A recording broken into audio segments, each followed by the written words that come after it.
RCDM 101.0 FM. Everybody jump up, come on. Everybody jump up, come on.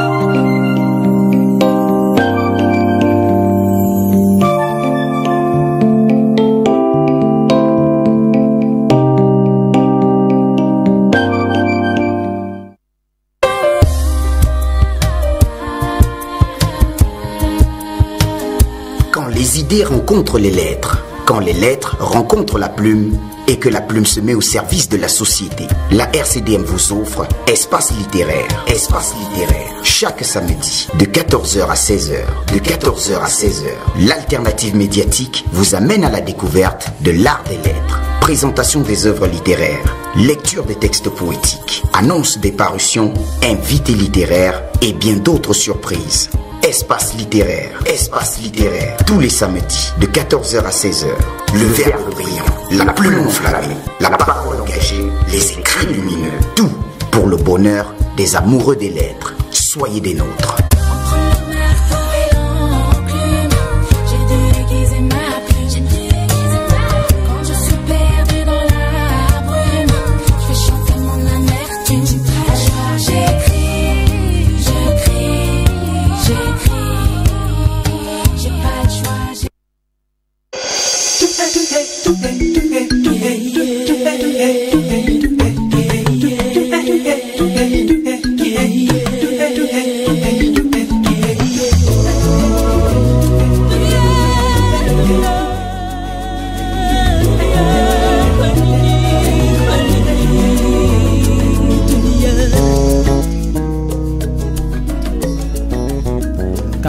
Passé de 4 minutes dans ce studio.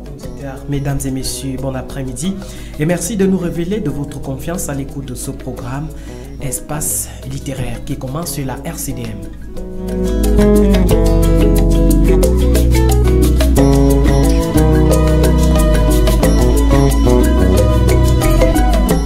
Espace littéraire, c'est l'instant où la radio se concilie avec les lettres. Tout ceci pour satisfaire les auditeurs aimables que vous êtes.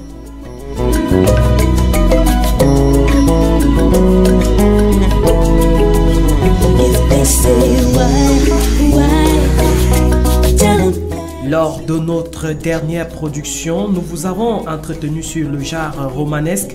Cet après-midi, nous nous attarderons sur le genre poétique. Vous le savez bien, lorsqu'on parle du genre en littérature, c'est un domaine très vaste.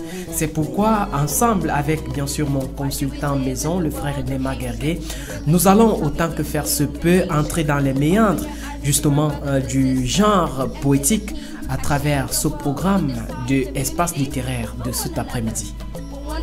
And I like to live with the love and peace and break the hatred. Why? Oh why? If they say why? Tell them that it's human nature. Puisque je suis avec mon consultant dans ce studio, bon après-midi mon frère. Bon après-midi Hardy. Comment je vous vois un peu pas... L'allure n'est pas très bonne, on dirait que vous êtes un peu malade. Bon, je suis pas en forme, mais ça ira. Voilà. Mesdames et messieurs, c'est donc avec mon consultant, le frère René Maguergué, qui est justement journaliste, écrivain, homme de lettres et même homme de Dieu, que nous allons bien sûr vous permettre de savourer tout ce qui est dans le genre de la poésie, puisque j'ai même oublié de donner cette autre casquette en lui. Il est également un poète. Nous allons donc à la suite de ce programme, tout au long de ce programme, épiloguer sur le genre poétique. Mais avant, bien sûr, et pour vous permettre de vous installer confortablement à la maison pour nous écouter, nous allons vous permettre de savourer cette musique d'Otto Marcellin qui chante dans le titre « Le soldat tirera » et puis on se retrouve derrière.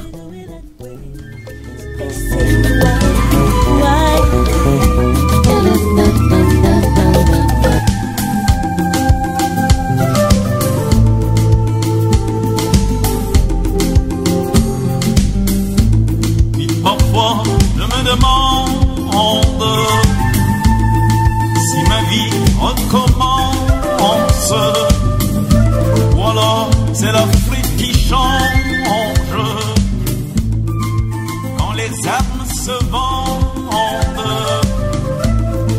et les capitaux s'augmentent, mais un soldat tirera, tirera, tirera, et la vie d'un âme tombera. Oui, un soldat tirera, tirera, tirera, et la vie d'un âme tombera. Oui, tombera, tombera.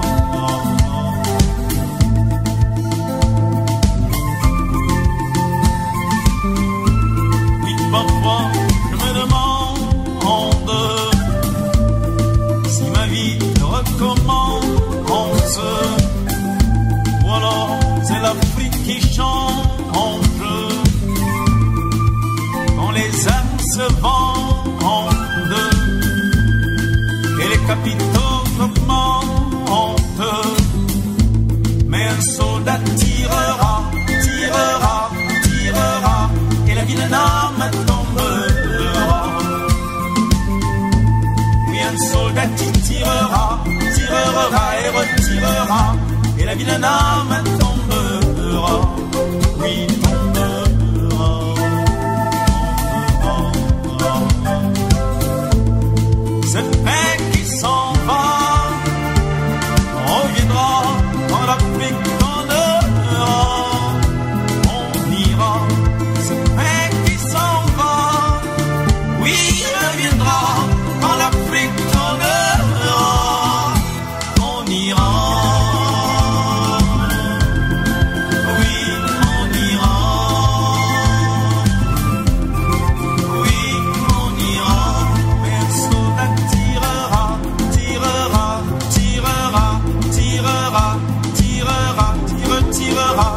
Tirera, et la vie d'un homme tombera. Et un soldat tirera, tirera, tirera, tirera, tirera, tirera, tirera.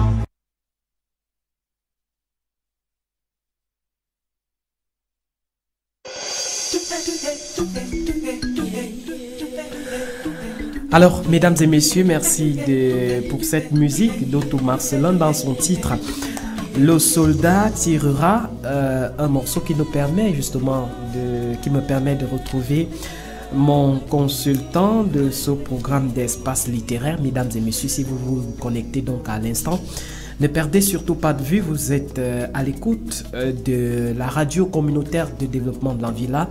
Et l'espace, c'est bien sûr, c'est votre émission Espace littéraire. Cet après-midi, comme je vous l'ai dit à l'entame, nous parlons du genre poétique, donc avec notre consultant, le frère Inema Gergué, qui est également poète. Nous allons essayer, autant que faire se peut, vous donner tout sur la poésie. Alors la poésie qui est conçue, que certaines personnes conçoivent, comme on la définit souvent, certaines personnes disent souvent que la poésie est à la vie ce qu'est le feu du bois. Le feu de bois, elle émane également et la transforme. La poésie est donc une forme de violence. La poésie, c'est tout ce qu'il y a d'intime dans tout. Et bien sûr, avec notre consultant, le frère Inema Gergué. Alors, comment comprendre, n'est-ce pas, ce concept de poésie qui, n'est-ce pas, fait l'objet de plusieurs définitions? Mon frère, vous qui êtes justement dans le monde littéraire, comment comprendre le genre poétique? Bon, il peut y avoir mille et une définitions de la poésie, mais la définition, à mon avis, qui permet de comprendre tout, c'est la définition étymologique. Et il faut comprendre par là que la poésie vient du mot grec poème, qui signifie faire, créer. Donc le poète est donc un créateur de mots, un inventeur des formes expressives. Et comme l'art du langage, de manière générale, associé à la versification, la poésie permet d'évoquer et de suggérer par le choix des termes l'harmonie de la prosodie, ça veut dire science de la quantité, on va y revenir, le retour régulier de la rime, une infinité d'états et de sensations que la prose ne pourrait qu'approcher. Donc, la poésie à l'origine a un caractère surnaturel, exprimant en des formules rythmées, dansées et chantées, dont le sens hermétique était jalousement gardé par des prêtres ou encore par des rites magiques qui se transmettaient aussi jalousement les devins et les sorciers. Et si on remonte dans certains auteurs, comme dans la République de Platon, l'état poétique est une possession divine. Son disciple Aristote, dans la poétique, va définir la poésie comme l'art de l'imitation qui vise par ses ornements propres le vrai dans toute sa généralité. Donc bon, si nous nous basons sur cette définition étymologique, on peut dire que le poète est un créateur, le poète est un artiste. Donc par rapport à d'autres genres littéraires, la poésie est unique dans son genre et qu'on peut retrouver au milieu des genres littéraires la poésie. C'est ça.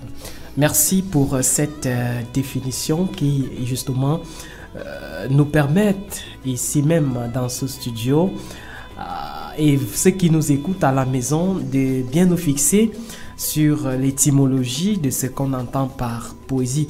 Alors on s'aperçoit donc que être poète, c'est être un créateur. Ça veut dire qu'un créateur de l'esprit, un créateur justement des mots. Alors mon frère, restant toujours dans justement la poésie, comment comprendre, n'est-ce pas, l'émergence du genre poétique dans le monde littéraire? Bon, parler de l'émergence, il faut toujours situer le contexte. S'il faut parler du monde de manière générale, est-ce qu'il faut parler de l'Afrique? D'abord, le monde en général et spécifiquement dans le cas de l'Afrique. Si la poésie est un art du langage, on peut situer son émergence au moment où l'homme a acquis le langage parlé, le langage articulé. Et la poésie, avant qu'elle ne soit écrite, elle était orale. Et on pouvait retrouver la poésie dans les chants, dans les fables ou bien dans la légende. Donc elle a subsisté bien avant que n'apparaisse l'écriture. Au moment de l'écriture, on l'a formulisé sur forme de vers que nous avons aujourd'hui. Et puis maintenant, si on se réfère au contexte africain, je crois que la poésie a vu le jour avec le courant de la négritude qui se situe entre les deux guerres mondiales, c'est-à-dire 1918 et 1939, avec des figures emblématiques comme René Aimé Césaire, Léopold Sédar Senghor et puis Léon Gontran Damas, et ainsi de suite. Et ça, ce sont aussi les gens qui ont fait émerger la poésie dans le contexte de l'Afrique noire. Et maintenant, si nous revenons au Cameroun, selon un article que j'ai lu, la poésie, la jeunesse de la poésie camerounaise d'expression française se situe dans les années 30 avec Louis-Marie Poca, qui à cette époque était presque le seul à entretenir la flamme frêle de la poésie jusqu'en 1953. Et puis nous révèle Patrick Caillou dans Panorama de la littérature camerounaise publié en 1878. Et puis en 1954, on va assister au Cameroun à une sorte de renaissance de la poésie. Ça, c'est parlant du Cameroun. Et si on prend le pays comme le Tchad, où j'ai fait un travail sur la poésie tchadienne, c'est dans les années 80 que la poésie va voir le jour. Oui. Plus précisément en 1986, avec la publication du recueil Le rythme des silences de Cornodé Moïse Mouyan, qui vit actuellement au Canada, aux éditions Orphée. Et puis par la suite, il y aura d'autres poètes comme Nimrod Djangram, qui est philosophe et poète en même temps, qui a écrit Poussière, et après il y aura d'autres qui vont se lancer dans la poésie. Donc voilà de manière générale comment on peut situer l'émergence de la poésie. Si on se situe dans le contexte mondial, la poésie a vu le jour avec l'acquisition du langage parlé comme art du langage. Oui. Parce que pour exalter le beau, pour chanter les mérites ou bien les exploits de tels, les gens habillés langage, ils avaient des tournures spéciales pour dire certaines choses, et voilà, c'est déjà de la poésie. Et puis après, à partir du latin, qui est la langue mère, la poésie a émergé, et puis on peut situer aussi son émergence dans chaque continent et dans chaque pays. Si nous prenons le continent africain, nous avons parlé des mouvements de la négritude, qui a vu certains poètes, c'est-à-dire entre 1918 et 1939, et puis le cas du Cameroun en 1930 et le cas du Tchad en 1986. Donc l'émergence de la poésie dépend des aires littéraires précis. Alors, mon frère, en vous entendant parler, on se rend donc compte que l'affaire de la poésie, c'est une affaire des initiés. Alors, lorsqu'on suit quand même certains artistes chanter, et au vu de ce que vous avez eu à dire dans l'étymologie du concept, est-ce que tout artiste est forcément un poète? Bon, je dis qu'on peut retrouver la poésie dans certaines formes d'art. Si nous prenons la musique, ceux qui écrivent la musique, ils l'écrivent en vers, pour qu'il y ait une certaine rythme, une certaine sonorité, une certaine cadence dans la chanson, pour que la chanson puisse bercer, et ainsi de suite. Donc la musique, en sorte, c'est une forme de poésie chantée, si vous voulez. Puisque la musique est un art, et fondamentalement parlant, la poésie, on peut se dire que la poésie est même là. On retrouve la poésie partout, voilà, dans presque tous les arts. Ok. Mon frère, maintenant, autre question, puisque vous nous aviez situé justement au sujet de l'approche définitionnelle du concept de poésie, et vous nous avez situé également, n'est-ce pas, son émergence tant sur le plan international que du continent africain, et vous êtes même parti de manière spécifique pour ce qui concerne le Cameroun et justement le Tchad. Alors la question que je m'en vais vous poser, mon frère, quelles peuvent être justement les différentes formes poétiques qu'on puisse avoir? Bon, il y a les formes de la poésie sont variées. Dans mon ouvrage Poésie tchadienne d'expression française, il y a un chapitre qui est consacré à la forme de poésie. Nous avons par exemple la poésie lyrique. Oui. Elle exprime les émois du cœur, la fuite du temps, l'amour de la nature, l'amour d'autrui. Et à l'origine, elle est chantée ou déclamée. Et c'est dans le lyrisme là qu'on retrouve les sentiments lorsque quelqu'un exprime. Oui, voilà. C'est accompagné d'un instrument de musique qu'on appelle la lyre, et voilà donc le nom de poésie lyrique. Et dans cette forme de poésie, on a les formes comme ode, qui est un chant. Nous avons l'hymne, qui est un poème à la gloire d'un dieu, d'un héros. Nous avons la chanson, et nous avons aussi une autre forme de poésie qu'on appelle la ballade, qui est un poème à forme fixe au Moyen-Âge, qui est composé de 3 couplets construits sur les mêmes rimes. Bon, on va revenir sur certains aspects après. Et toujours dans cette poésie, nous avons aussi ce qu'on appelle le sonnet. Donc peut-être à la suite de notre entretien, on va y revenir. Tout à fait. Et au-delà de ces formes de poésie, nous avons aussi une poésie qu'on appelle la poésie épique. Du grec épikos, qui est une forme de poésie qui exalte un grand sentiment collectif, qui met en valeur des actions d'un héros.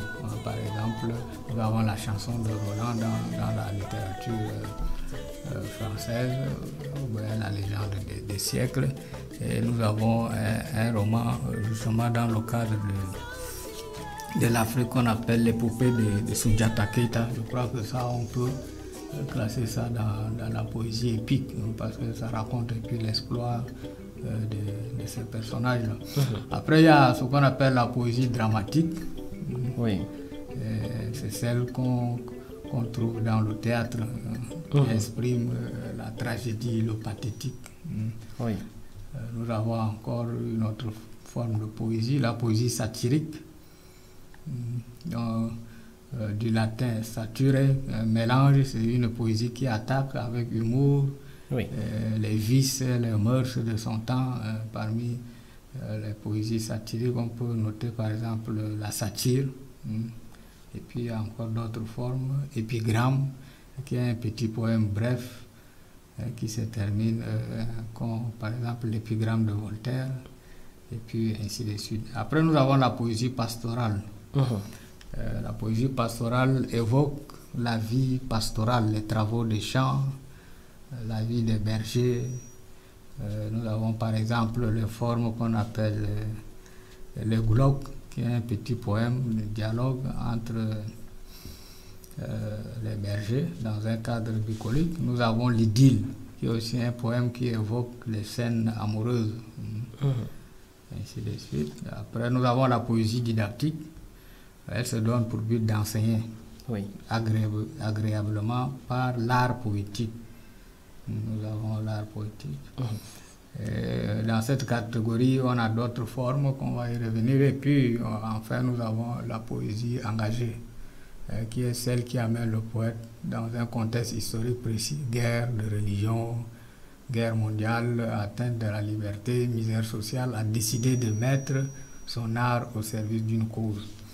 Donc voilà les genres de poésie qu'on peut avoir. Donc pour nous résumer, on peut dire qu'il y a la poésie lyrique, il y a la poésie épique, il y a la poésie dramatique, il y a la poésie satirique, la poésie pastorale, et la poésie didactique et la poésie engagée. Alors mon frère, puisqu'on parle de la poésie cet après-midi, un genre littéraire bien connu par justement ses accros et même ses adeptes. Alors la question que je m'en vais vous poser, qu'est-ce qui caractérise de manière fondamentale un texte poétique? Est-ce qu'il suffit juste de trouver un texte avec une prose ou alors avec des vers pour le concevoir comme étant un texte poétique? Ou alors il y a d'autres éléments qui entrent en jeu? Bon, on doit comprendre que la poésie s'oppose à la prose. Il y a la poésie... À l'époque, la poésie était faite avec beaucoup de soucis. Il y a ce qu'on appelle les vers. Donc, un poème est écrit en vers, par contre, un texte du roman est écrit en prose. Et ceux qui écrivaient à l'époque, les premiers poètes, ils écrivaient en tenant compte des mesures, des vers ou bien des pieds. Un vers, c'est quoi? Dans un langage profane, on peut dire que c'est une phrase. Oui. Le vers s'oppose à la phrase, mais dans un vers, on écrit en se souciant des nombres de pieds qu'il peut avoir. Donc, par exemple, je ne sais pas quel exemple je peux prendre au hasard, un texte écrit quelque part. Par exemple, si je dis tout est triste, ça veut dire que dans ce vers-là, tout est triste, il y a le nombre de pieds qu'on doit compter. C'est ça qui caractérise un vers. Et puis dans un vers, chaque vers est autonome. Et c'est l'ensemble des vers qui constituent ce qu'on appelle le poème. Et le vers est écrit en tenant compte de la rime, c'est-à-dire le son final de chaque vers. Si par exemple je dis triste, triste séjour, ou tout est triste, triste séjour de douleur. Nous avons par exemple 4 vers. Le premier qui est juste un mot triste, et dedans il y a le nombre de pieds. Et le nombre de pieds renvoie au nombre de syllabes qu'il y a dans un vers. Si nous prenons par exemple tristesse, nous avons tri qui est une syllabe. nous avons tes et ce à la fin. Donc, ce mot-là, tristesse, dedans, il y a 3 syllabes qui constituent un vers, par exemple, de 3 pieds, on peut dire. Et puis ainsi de suite. Et après, la rime, c'est quoi? C'est le son final d'un poème. Donc, je dis par exemple tristesse.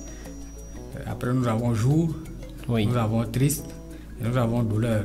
Donc, ici, on va revenir sur les rimes et on dira un peu leur nature. Si nous prenons par exemple le premier vers qui est tristesse, la rime est dite féminine parce qu'elle se termine avec une voyelle. Et le deuxième vers, triste, c'est jour, jour se termine avec une consonne, donc c'est une rime masculine. Et puis après, troisième vers, triste, termine avec E, qui est une rime féminine. Et puis douleur termine avec R, qui est une consonne, une rime masculine. Donc tout ça, ça constitue ce qu'on appelle la rime. Et donc le poème s'oppose justement à la prose. Mais avec le temps, comme la poésie est contraignante, avec le mouvement du surréalisme, après, les gens ont dit qu'il fallait pas emprisonner la poésie dans les normes contraignantes de l'art, mais qu'il faut laisser libre cours à l'inspiration. Et à partir de là, est né aussi les poèmes en vers libre, dont les gens écrivent de manière librement, sans tenir compte des rimes, ni sans tenir compte des nombres de pieds qu'il peut avoir. Par exemple, un vers peut avoir 10 syllabes, on appelle décasyllabes, il peut avoir 12 l'alexandrin, et puis 8 octasyllabes, et ainsi de suite. Donc voilà un peu ce qu'on peut dire, non? Donc il y a une différence entre la poésie et la prose. Le roman est écrit en prose et le poème est écrit en vers. Et chemin faisant, avec certains courants, on a pensé que bon, il faut laisser libre cours à l'inspiration, d'où maintenant nous avons les poèmes en vers libre qui ne tiennent pas compte des nombres de syllabes, encore des rimes. Et nous avons aussi des rimes que certains poètes écrivent en tenant compte des nombres de pieds, et des rimes comme à l'époque, aux premières heures de la poésie. Oui. Alors, mon frère, une autre question qui me vient tout droit de l'esprit. Si jamais dans un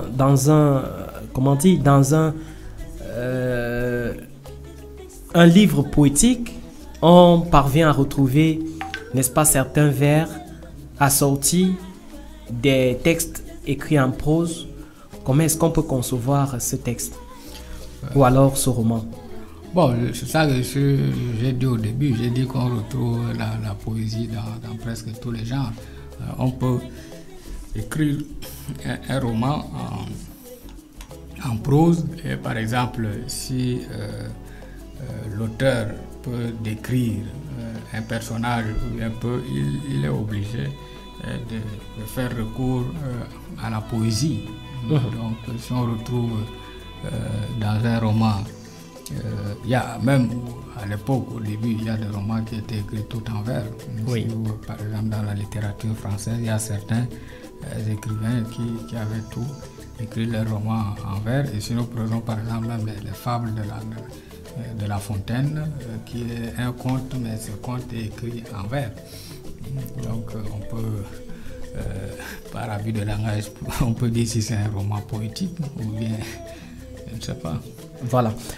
Alors mon frère, nous allons poursuivre notre programme. Il est important de le rappeler à nos auditeurs qui nous écoutent, ou alors ceux qui viennent de prendre l'écoute en ce moment, que vous écoutez donc comme ça Espace littéraire. Cette production, n'est-ce pas, s'attarde sur le genre poétique. Et là, nous avons défini ce qu'on entend par le genre poétique. Nous sommes allés dans l'historicité, d'où l'émergence du genre poétique dans le monde en général et en Afrique en particulier.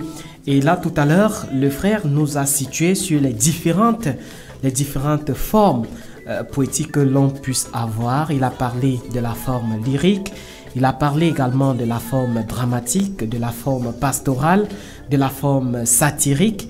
Et maintenant, la question que je m'en vais poser à mon frère, quelles sont, n'est-ce pas, d'après vous, les différentes fonctions que peut justement avoir la poésie? Bon, la fonction, ou bien les fonctions que peut avoir la poésie, elle est aussi liée à la fonction de la littérature de manière générale. Oui. Et selon les différentes formes que nous avons citées, Tout à fait. chaque forme est assignée une fonction. Une fonction, puisque vous avez également parlé de la forme didactique. Donc, si nous prenons par exemple la poésie lyrique, et dans laquelle nous avons les formes comme l'hymne, comme l'aude, comme la chanson, comme la ballade ou encore comme le sonnet. Le but c'est quoi de cette poésie? C'est quoi? C'est exprimer les émois du cœur. Ça peut être le temps qui fuit, l'amour de la nature, l'amour d'un être qu'on aime, et ainsi de suite. Donc elle a cette forme de poésie a justement pour fonction d'exprimer les émois du cœur. Après, si nous prenons par exemple la poésie épique, c'est la même chose, c'est exalter les grandeurs d'un personnage historique bien déterminé. Et si nous prenons la poésie dramatique, ça veut dire lié au théâtre à travers les jeux. Amener les gens, les jeux de mots, amener les gens à prendre conscience des mots qui les minent. Et le but de la poésie satirique, justement, c'est de critiquer les vices et les mœurs de son temps. Donc, si on opte pour la poésie satirique, ça veut dire qu'on critique les mœurs et les vices de son temps. Et nous avons la poésie didactique qui a pour but de détruire, et nous avons la poésie engagée où le poète prend parti pour une cause sociale bien déterminée. Donc bref, voilà, si on doit résumer, on peut dire que la poésie a pour fonction d'exalter la beauté. D'abord. Aussi de critiquer les vices et les mœurs de la société. Ça veut dire que la poésie s'assimile aussi à peu près comme le roman, en dénonçant aussi parfois l'état social. L'état social, justement. Donc les fonctions de la poésie sont liées aussi aux fonctions de la littérature de manière générale. Voilà, que c'est bien dit, mesdames et messieurs. Je pense, mon frère, que dans nos différentes productions futures, nous allons mettre notre standard afin que justement ceux qui vont souvent prendre la peine de nous écouter puissent justement, n'est-ce pas, dénoncer ou alors solliciter leurs difficultés qu'ils auront peut-être dans le domaine littéraire, puisqu'il faut quand même le rappeler aujourd'hui, nous sommes à quelques mois seulement des différents examens, et à partir de tous ces enseignements que vous nous donnez là, ça peut également aider nos jeunes frères qui sont dans les lycées et bien sûr certains enseignants pour ce qui concerne justement ce programme. Alors après donc avoir développé de manière très claire les différentes fonctions poétiques, vous avez dit que la poésie peut exalter, n'est-ce pas, ça peut critiquer, ça exalte le beau, puisque je pense même que le beau serait peut-être d'après moi la fonction même initiale ou alors fondamentale de la poésie, puisqu'il faut qu'elle procure le bonheur à ceux qui n'est-ce pas, passent leur temps à l'entreprendre, et même ceux qui écoutent bien sûr certains artistes qui font justement dans ce volet. Alors mon frère, comment comprendre, peut-être qu'avant de vous poser cette question, je vais un peu vous permettre de respirer un peu en musique avec bien sûr l'appui de notre technicien du jour, monsieur Louis Pasteur. Kumuru nunguli bakawara yomna Chigi biche mozopalo go yena nibya kibenda yau Au maudi mabudeni yang tanga. Au maudi mabudeni yang kanga. Mabele ki mor toujours mabudeni yang kanga nye. Mawakana mayene baba zumayon. Ay ay ay ay ay.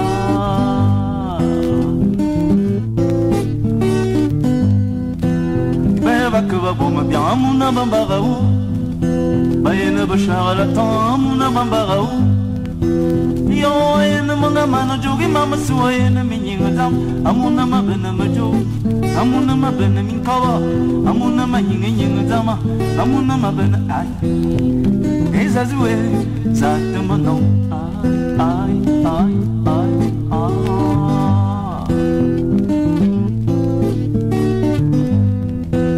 Cocorico, cocorico, coco, cocorico, non cubangalong.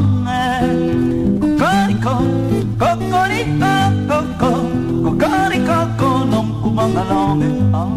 Cocorico, cocorico, cocorico, cocorico, cocorico, cocorico.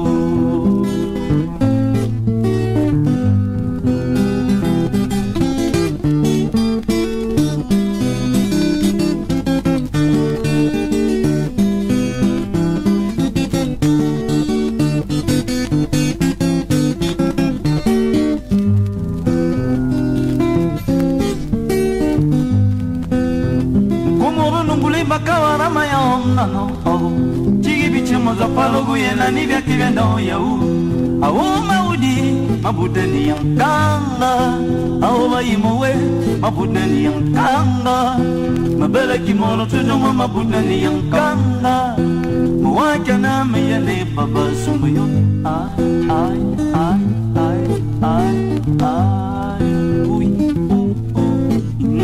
ay ay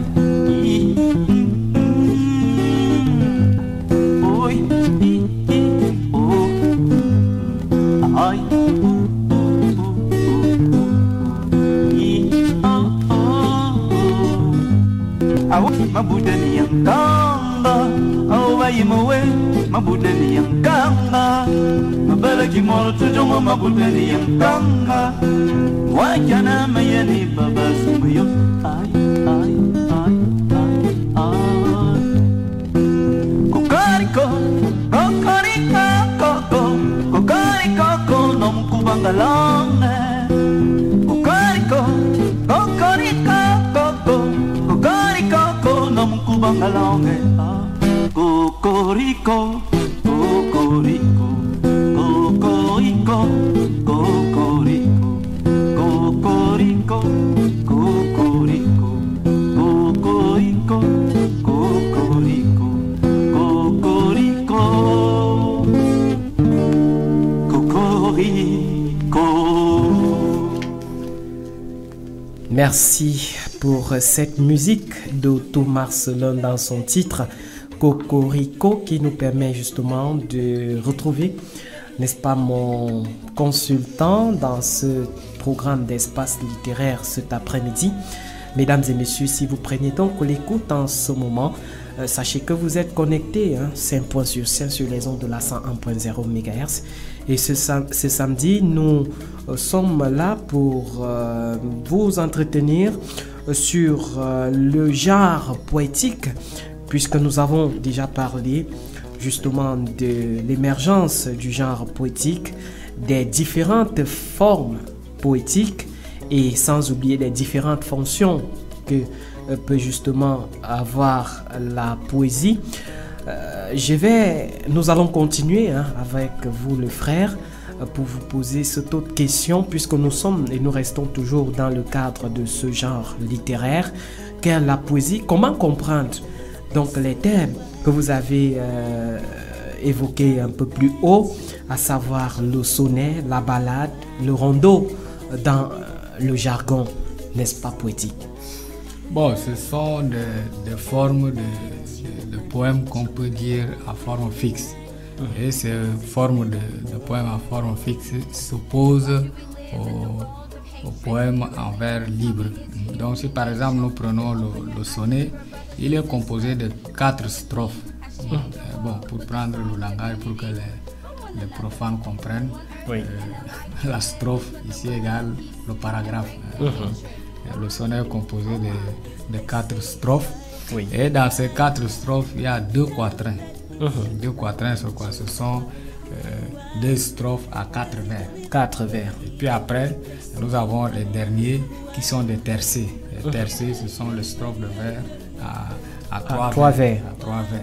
Donc, le sonnet, de manière générale, est composé de 14 vers. Et dans ces 14 vers, c'est organisé en strophes. Il y a 2 strophes qui ont 4 vers chacune, ça veut dire que ça fait 8. Et nous avons les 2 autres strophes qui ont 3, ça fait 6, ça fait 14. Et c'est la forme la plus, je ne sais pas, prisée de la poésie, le sonnet. Et nous avons des poètes comme Ronsard qui a écrit les sonnets pour Hélène. Donc c'est un poème à 4 strophes, autrement dit 4 paragraphes. Les 2 premiers paragraphes comptent 4 vers et les 2 derniers comptent 3 vers. C'est pour ça qu'on l'appelle sonnet. Et dans le livre que j'ai, le sonnet est issu d'une forme italienne. On dit sonetto égale petite chanson, est un poème comprenant 2 quatrains et 2 tercets constitués de décasyllabes ou d'alexandrins. Décasyllabe ici, c'est un vers qui a 10 pieds, qui a 10 syllabes. L'alexandrin, c'est un vers qui a 12 syllabes. Cette poésie développe les thèmes liés à la vie affective de l'auteur, amour, haine, regret, ainsi de suite. Donc voilà ce que c'est que le sonnet. Et qu'en est-il de la ballade? Bon, la ballade, c'est aussi une forme de poème lyrique qui est constitué, lui, de 3 strophes identiques. Ça veut dire souvent il y a 8 vers ou il y a 10. Et avec des rimes réparties selon la structure A, B, A, C, C. Bon, on va revenir sur quand on va parler du rime. Et en terminant par un refrain. Donc, la ballade est une forme aussi de poème qui vise normalement à être chanté. Les 3 couplets se terminent par le même vers qui sert de refrain. Donc, dans une ballade, il y a des refrains au 19e siècle. La ballade est un poème épico-lyrique, c'est-à-dire que dedans, il y a un peu, on exalte un sentiment un peu mélancolique d'un personnage et puis on mélange le lyrisme dans ça. Et nous avons par exemple les ballades de Victor Hugo. Si vous allez lire, vous allez vous rendre compte de ce que c'est qu'une ballade. Après, nous avons autre forme de poésie. Le rondeau. Le rondeau. En poésie, c'est un poème de 3 strophes comportant 2 rimes avec un refrain à la fin de strophe qui reprend le premier vers, ainsi de suite. Donc, peut-être une autre fois, on reviendra avec des exemples pour que les auditeurs puissent comprendre. Mais ce qu'ils doivent comprendre de prime abord, c'est que ce sont des formes de poèmes à forme fixe. C'est ce qu'on peut entendre par là. Alors, mon frère, dans les textes poétiques également, on retrouve souvent, n'est-ce pas, outre la rime, les vers, et il y a quand même également une certaine sonance. Est-ce que la sonance fait toujours partie de bon, comme j'ai dit, oui, ça fait partie de la poésie. La sonance renvoie plus ou moins à la rime, le son final qu'il peut avoir dans un vers. Parlant de ces sons qui se terminent dans un vers, il y a plusieurs formes que les auteurs ont développé. Si nous prenons par exemple la rime c'est quoi? J'avais dit que c'est le son final. Qu'on retrouve à la fin d'un poème. Et puis maintenant le vers. Le vers, c'est une forme de phrase ou bien des lignes. Que l'ensemble des mots forme une unité.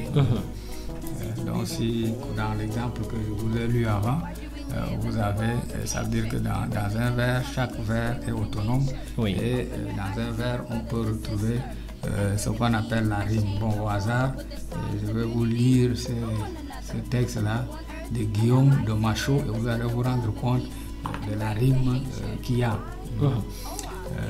Quand je me dépare d'où manoir où ma très chère dame mais mon cœur lui convient manoir quand je me dépare du manoir. Donc vous avez vu qu'à la fin il y a manoir, il y a war, il y a war, et puis il y a mais. Donc ça ce sont ce qu'on appelle la rime. Et dans l'organisation des rimes, il y a plusieurs types de rimes. Nous avons par exemple les rimes qu'on dit les rimes suivies. Dans une rime suivie, c'est quoi? Ça veut dire que les rimes sont suivies quand elles se suivent directement. Et il y a une structure qui permet de noter les rimes. On les note par la lettre A, B, C. A, B, B, B, A, B, B, A. C'est bon. Si nous prenons par exemple la rime suivie. La rime suivie, nous avons A, A, B, B. Ça veut dire quoi? Que, un exemple que je vais vous lire ici. Dans un mois, dans un an, comment souffrions-nous? Donc nous avons nous. Nous qui est le mot final qui termine. Et donc la rime ici est en O-U-S. Deuxième, Seigneur, que tant de vers me séparent de vous. Donc vous avez encore une autre rime vous. Et qui commence avec A-U-S, donc ça veut dire que c'est A-A-A. Et les deux premiers vers sont les deux premiers vers, les rimes qui terminent ces vers sont des rimes masculines. Pourquoi? Parce que ça se termine par une consonne. Et maintenant, les vers qui suivent, que le jour recommence et que le jour finisse. Donc nous avons le mot, le verbe finisse qui termine le verbe, ça se termine par une voyelle et donc c'est une rime féminine. Donc on la note B. Maintenant, le dernier vers qui est là, sans que jamais Tutus puisse voir Bérénice. Donc nous avons Bérénice qui est un nom et ça termine aussi de la même manière. La finale du son termine de la même manière que finisse. Donc ici c'est un vers de Jean Racine dans Bérénice. Et donc si on voit la structure des rimes, les rimes sont AA, BB. Donc quand c'est AA, BB, c'est une rime suivie. Maintenant nous avons les rimes qui sont dites croisées. Donc dans les rimes croisées, nous avons A, nous avons B, nous avons A, nous avons B. Il y a ce poème de Arthur Rimbaud là, qui dit voici plus de 1000 ans que la triste Orphélie passe fantôme blanc sur le long fleuve noir. Voici plus de 1000 ans que sa douce folie murmure sa romance à la brise du soir. Donc nous avons ici les rimes. Si nous prenons le mot Orphélie, ça se termine par li. Donc la rime est en li, ça veut dire que c'est A, c'est une rime féminine. Nous avons le deuxième vers, le fleuve noir en oir, qui ont une rime masculine et qui se termine par B. Et nous avons maintenant folie qui se termine de la même manière que Orphélie. Donc c'est une rime féminine, on la note A. Et nous avons soir qui se termine de la même manière que noir, qui est une rime masculine. Donc c'est la rime croisée. Et puis après nous avons la rime qu'on appelle la rime embrasée, qui est A, B, B, A. Nous avons cet autre sonnet à Hélène qui est de Ronsard par exemple. Quand vous serez bien vieille au soir de la chandelle, assise auprès du feu, dévidant et filant, dirai, chantant mes vers en vous émerveillant. Ronsard me célébrait du temps que j'étais belle. Donc vous avez ici que le premier vers qui se termine avec le mot chandelle, la finale de chandelle est E2LE. Oui. Donc c'est une rime féminine, A. Et nous avons filant qui se termine avec ANT, c'est une rime masculine, on note ça B. Et nous avons encore émerveillant qui se termine aussi avec ANT, on note B. Et à la fin ici nous avons belle, E2LE. Qui est une rime, donc ici c'est une rime croisée. Donc le poète a ce genre de rime où quand il maîtrise la versification, il peut jouer sur les rimes, il peut jouer sur le nombre de pieds des syllabes et il peut écrire un poème à forme fixe qui tient compte des normes de la versification française et qui s'oppose au poème en vers libre. Merci mon frère. Je rappelle quand même que le temps passe assez vite et je ne sais pas si nous allons finir avec notre questionnaire aujourd'hui. Alors, mon frère, avec tout ce que vous nous avez déjà édifié aujourd'hui au sujet justement de la poésie, avec justement la rime, la prose, il faut quand même, il faut remarquer, pour ceux qui ont pris, n'est-ce pas, le train en marche, que on a dit que ce qui distingue le genre poétique ou alors le texte poétique du texte romanesque se situe au niveau de la prose qui est le texte dans la poésie, dans le roman, et maintenant le vers qui est la poésie. Voilà. Alors, mon frère, comment donc procéder pour être un bon poète? Bon, je ne sais pas s'il y a des bons et de mauvais poètes, mais bon, il faut d'abord, comme la littérature de manière générale, il faut d'abord lire ceux qui ont écrit avant nous, et puis comprendre les mécanismes de la poésie, comment est structurée la poésie. Pendant l'émission, nous avons donné les b.a.-ba de la poésie. Nous avons parlé de sa définition, nous avons donné les différentes formes de poèmes qu'il y a. Nous avons dit ce que c'est qu'une rime, ce que c'est qu'un vers. Alors, à partant de là, si quelqu'un qui veut s'initier à la poésie, c'est un travail aussi astucieux. Si on veut écrire les formes, les poèmes en forme fixe, ça veut dire qu'on doit tenir compte des nombres de pieds, on doit tenir compte des rimes, on doit tenir compte de beaucoup. Il y a aussi les figures du style qui rentrent dans la poésie. La poésie, c'est un langage un peu hermétique, un langage métaphorique. Donc il faut avoir un peu d'imagination et après écrire les sentiments. Normalement, on peut commencer pour les plus jeunes juste par exemple exalter la beauté d'une femme et puis après ce qu'on ressent dans le cœur, la beauté de la nature, et puis petit à petit on peut devenir poète. Et maintenant, est-ce qu'il y a les mauvais et les bons? Je ne sais pas. Alors mon frère, avant de sortir donc de ce programme cet après-midi, quelles sont les difficultés d'après vous que la poésie a rencontrées pour s'implanter en Afrique? Bon, ça dépend de quel type de poésie il s'agit. On doit se comprendre que la poésie, il y a en Afrique ce qu'il y a, qu'on peut dire la poésie orale. Et cette poésie orale, on le retrouve déjà dans les chansons, dans les légendes, et ça n'a pas eu de problème pour s'implanter. Ça faisait partie du quotidien des gens. Le soir, on déclame le conte, il y a une partie où on retrouve de la poésie. Il y a les griots qui chantent les louanges des princes, c'est de la poésie, et ainsi de suite. Mais maintenant, on parlait de la poésie d'expression française écrite. Bon, le problème, c'est lié même à son genre, parce que les gens croient que la poésie est inaccessible, elle est hermétique. Alors, on la délaisse au profit d'autres genres. Et je crois que dans mon travail, j'ai eu dans une partie, j'ai eu à énumérer les problèmes que la poésie rencontre. Et ces problèmes sont liés justement à une zone géographique bien déterminé, le Tchad, mais je crois que ces difficultés sont liées même aussi à la nature de la poésie.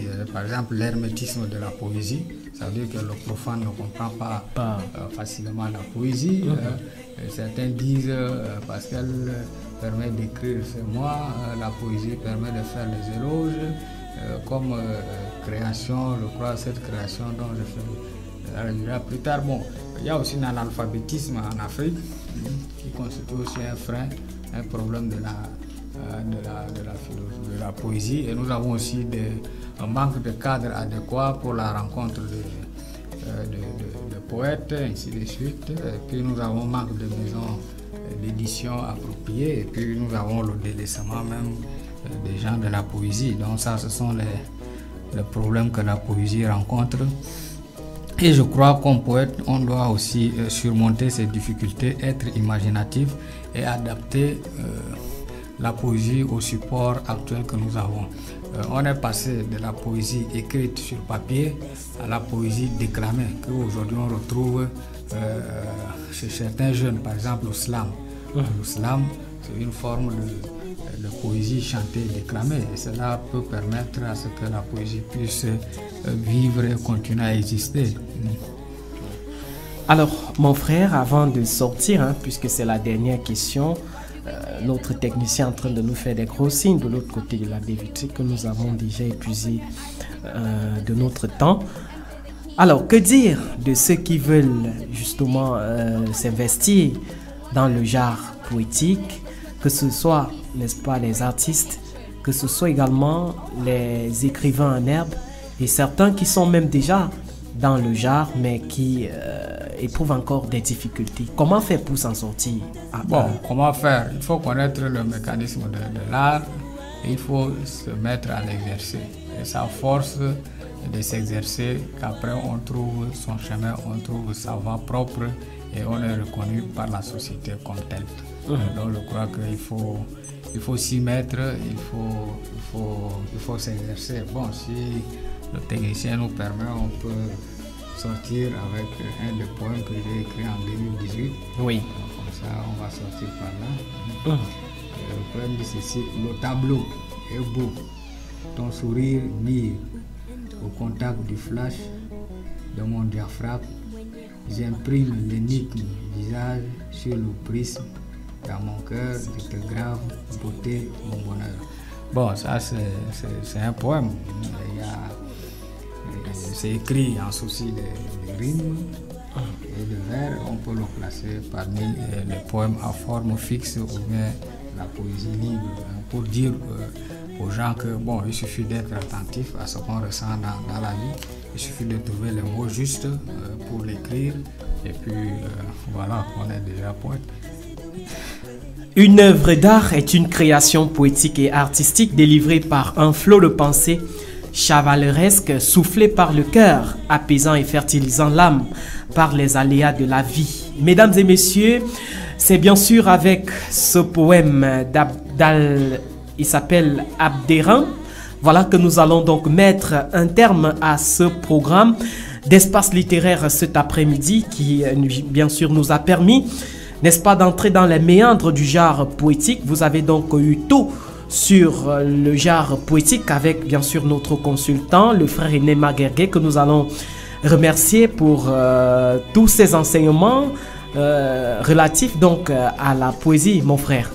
Oui, je vous remercie. J'ai dit que l'espace est toujours ouvert. On attend les enseignants, on attend les élèves. Ceux qui font dans la littérature de manière générale, c'est leur espace. Et on les attend tous les samedis pour qu'ils viennent. Ce n'est pas nous seulement qui allons faire l'émission. Et je crois qu'avec le temps, on va aussi ouvrir cela à la philosophie. Donc oui, la philosophie. Alterner littérature et philosophie sur les antennes de la RCDM. Merci mon frère. Nous allons remercier également notre technicien, monsieur Louis Pasteur Info, qui par son dynamisme nous a permis d'arriver jusqu'au terme de ce programme. Mesdames et messieurs, vous avez donc écouté Espace littéraire de cet après-midi qui s'est attardé à vous édifier sur le genre poétique, un genre bien connu dans l'univers littéraire. À ce microphone de présentation, j'étais Fresnel Hardy Sengue. Au plaisir de vous retrouver samedi sur cette même chaîne et bien sûr à la même heure. D'ici là, restez connectés car derrière moi se trouvent donc les jeunes de Juvénile qui vont bien sûr vous égayer.